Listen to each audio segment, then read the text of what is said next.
Welcome to our channel. Today we how to register an account with Rakuten, beginner guide step by step clearly. To register an account with Rakuten, first, open your web browser. Type in the URL for Rakuten's website, www.rakuten.com. Once the homepage loads, look for the Join or Sign Up button at the top of the page. Click on the Join or Sign Up button. You will be directed to the registration page. Here, you'll need to enter your email address. Make sure to use a valid email that you can access. Next, create a strong password for your account. Ensure the password meets the security criteria displayed. After entering your email and password, proceed by clicking the Continue or Next button.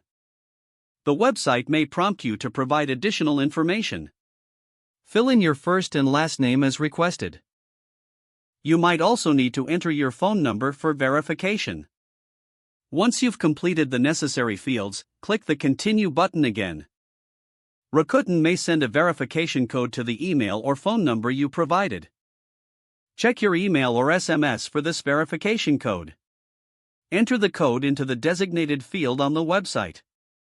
After verification, you may be asked to provide your mailing address. Fill in your address details accurately. Once all required information is entered, click the Submit or Create Account button.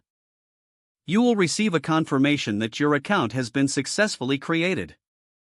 Finally, you can log into your new Rakuten account using your email and password. Explore the site to familiarize yourself with the features and benefits.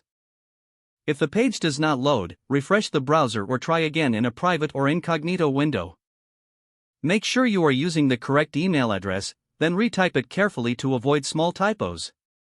If your password is not accepted, use the Reset option and create a new strong password you can remember.